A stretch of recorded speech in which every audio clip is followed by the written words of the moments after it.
ಏನು ದರ್ಶನ್ಗೆ ಜೈಲೂಟವೇ ಗತಿಯಾಗಿದೆ. ಅರ್ಜಿ ಕೂಡ ಸಲ್ಲಿಸಿದ್ರು ಮನೆ ಊಟ ಬೇಕು ಅಂತ ಹೇಳಿ. ಇವತ್ತು ಆದೇಶ ಕೂಡ ಪ್ರಕಟ ಆಗಿದೆ. ಈಗ ನಟ ದರ್ಶನ್ಗೆ ಜೈಲೂಟವೇ ಗತಿ. ದರ್ಶನ್ ಸಲ್ಲಿಸಿದಂತಹ ಅರ್ಜಿಯನ್ನ ಕೋರ್ಟ್ ವಜಾ ಮಾಡಿದೆ. ನಟ ದರ್ಶನ್ಗೆ ಜೈಲೂಟವೇ ಗತಿ. ಮನೆ ಊಟ ಸಿಗುತ್ತೆ, ಸ್ವಲ್ಪ ಮಟ್ಟಿಗೆ ರಿಲ್ಯಾಕ್ಸ್ ಆಗೋಣ ಅಂತ ಅನ್ಕೊಂಡಿದ್ರನ್ಸತ್ತೆ ದರ್ಶನ್. ಜೈಲೂಟ ಮಾಡೋದಕ್ಕಾಗದೆ ಪಾಪ ಪರಪ್ಪನ ಅಗ್ರಹಾರ ಜೈಲಲ್ಲಿ ಪರದಾಡ್ತಾ ಇದ್ರಂತೆ. ಅವರ ಆರೋಗ್ಯ ಕೂಡ ಹದಗೆಡ್ತಾ ಇತ್ತಂತೆ ಅಲ್ಲಿ ಕೊಡುವಂತಹ ಊಟ ಮಾಡೋದಕ್ಕಾಗದೆ. ಹಾಗಾಗಿ ಮನೆ ಊಟ ಬೇಕು ಅಂತ ಹೇಳಿ ಅರ್ಜಿ ಸಲ್ಲಿಸಿದ್ರು. ಮೊನ್ನೆ ಸುದೀರ್ಘವಾಗಿ ವಿಚಾರಣೆ ಕೂಡ ಆಗಿತ್ತು ನೋಡಿ, ವಾದ ಪ್ರತಿವಾದಗಳು ಕೂಡ ಆಗಿತ್ತು. ಎರಡೂ ಕಡೆಯ ವಾದ ಪ್ರತಿವಾದವನ್ನ ಆಲಿಸಿದಂತಹ ನ್ಯಾಯಮೂರ್ತಿಗಳು ಇವತ್ತು ಆದೇಶವನ್ನ ಕಾಯ್ದಿರಿಸಿದ್ರು. ಈಗ ಆದೇಶ ಪ್ರಕಟ ಆಗಿದೆ. ದರ್ಶನ್ಗೆ ಜೈಲೂಟವೇ ಗತಿಯಾಗಿದೆ. ದರ್ಶನ್ ಮನೆಯೂಟಕ್ಕೆ ಸಲ್ಲಿಸಿದಂತಹ ಅರ್ಜಿ ವಜಾ ಆಗಿದೆ. ಅರ್ಜಿಯನ್ನ ಕೋರ್ಟ್ ವಜಾ ಮಾಡಿರೋದು. ಅಲ್ಲಿಗೆ ನಟ ದರ್ಶನ್ಗೆ ಜೈಲೂಟವೇ ಗತಿ. ಯಾಕಂದ್ರೆ ದರ್ಶನ್ ಒಬ್ಬರಿಗೆ ಏನಾದ್ರೂ ಜೈಲೂಟ ಕೊಟ್ರು ಅಂತ ಹೇಳಿದ್ರೆ ಜೈಲಿನ ಒಳಭಾಗದಲ್ಲಿ 4 ರಿಂದ 5 ಸಾವಿರ ಖೈದಿಗಳಿದ್ದಾರೆ.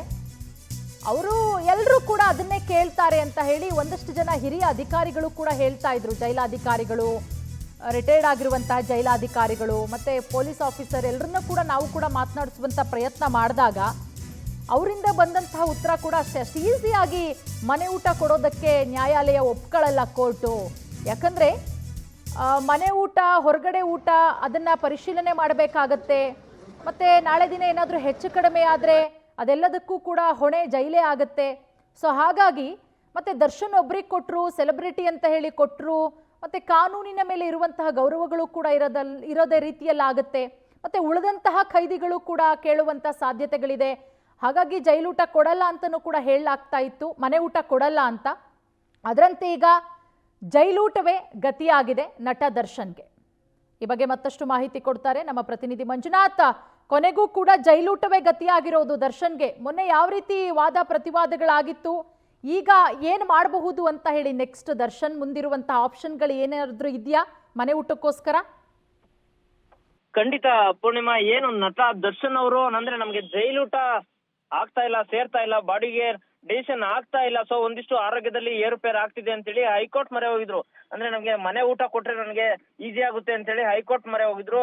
ಏನ್ ಇವತ್ತು ಅಂದ್ರೆ ಹೈಕೋರ್ಟ್ ಇವತ್ತು ಕೋರ್ಟ್ ಇತ್ತು, ದರ್ಶನ್ಗೆ ಮನೆ ಊಟನೇ ಕೊಡ್ಬೇಕಾ ಅಥವಾ ಜೈಲೂಟವೇ ಕೊಡ್ಬೇಕಾ ಅಂತೇಳಿ ಇವತ್ತು ಅಂದ್ರೆ ಏನು ಒಂದು ಮ್ಯಾಜಿಸ್ಟ್ರೇಟ್ ಕೋರ್ಟ್ ನಲ್ಲಿ ಒಂದಿಷ್ಟು ವಾದ ವಿವಾದಗಳು ನಡೀತು. ಅಂದ್ರೆ ನಟ ದರ್ಶನ್ಗೆ ಏನಾದ್ರೂ ಒಂದ್ ವೇಳೆ ಮನೆಯಿಂದ ಊಟ ಕಳ್ಸಿದ್ರೆ ಮನೆಯಲ್ಲಿದ್ದಂತಹ ಬಂದಂತಹ ಫುಡ್ ಅನ್ನ ಮತ್ತೆ ಒಂದಿಷ್ಟು ಅಧಿಕಾರಿಗಳು ಇಲ್ಲಿ ತಪಾಸಣೆ ಮಾಡ್ಬೇಕಾಗುತ್ತೆ, ಅಥವಾ ಏನಾದ್ರೂ ಅಧಿಕಾರಿಗಳು ಮನೆಯಿಂದ ಬಂದಂತಹ ಊಟವನ್ನ ಏನಾದ್ರೂ ತಪಾಸಣೆ ಮಾಡ್ಲಿಲ್ಲ ಅಂತ ಅಂದ್ರೆ, ಏನು ತಪಾಸಣೆ ಮಾಡದೆ ಹಾಗೆ ಕೊಟ್ರೆ ಆ ಮನೆ ಊಟದಿಂದ ಏನಾದ್ರೂ ಮನೆ ಊಟವನ್ನ ಸೇವಿಸಿ ದರ್ಶನ್ಗೆ ಹೆಚ್ಚು ಕಮ್ಮಿ ಆದ್ರೆ ಮತ್ತೆ ಅಲ್ಲಿ ಜೈಲಧಿಕಾರಿಗಳು ಹೊಣೆ ಆಗ್ತಾರೆ ಅಂತೇಳಿ ಒಂದಿಷ್ಟು ಯೋಚನೆ ಮಾಡಿದ್ರು. ಹಾಗಾಗಿ ಎಲ್ಲ ಏನ್ ಈಗಾಗಲೇ ಸುಮಾರು 4 ರಿಂದ 5 ಸಾವಿರ ಖೈದಿಗಳಿದ್ದಾರೆ, ಅದೇ ರೀತಿ ಅವ್ರಿಗೆಲ್ಲ ಯಾವ ರೀತಿ ಜೈಲಲ್ಲಿ ಊಟದ ಮೆನು ಇದೆ ಅದೇ ರೀತಿ ಅವ್ರಿಗೂ ಕೂಡ ಊಟವನ್ನ ಕೊಡ್ಬೇಕು ಅಂತೇಳಿ ಇವತ್ತು ಈಗಾಗಲೇ ಮ್ಯಾಜಿಸ್ಟ್ರೇಟ್ ಕೋರ್ಟ್ ಇಂದ ಆದೇಶ ಆಗಿರುವಂತದ್ದು. ಅಂದ್ರೆ ನಟ ದರ್ಶನ್ ಏನು ಅವರ ಅರ್ಜಿ ಈಗ ವಜಾಗೊಂಡಿರುವಂತದ್ದು. ಅಂದ್ರೆ ನಟ ದರ್ಶನ್ಗೆ ಏನು ಜೈಲಲ್ಲಿ ದಿನ ಪ್ರತಿನಿತ್ಯದ ಏನು ಮೆನು ಇರುತ್ತೆ ಅದೇ ಊಟವನ್ನ ಕೊಡ್ಬೇಕು ಅಂತೇಳಿ ಈಗ ಆ ಕೋರ್ಟ್ ಆದೇಶ ಮಾಡಿರುವಂತದ್ದು. ಜೊತೆಗೆ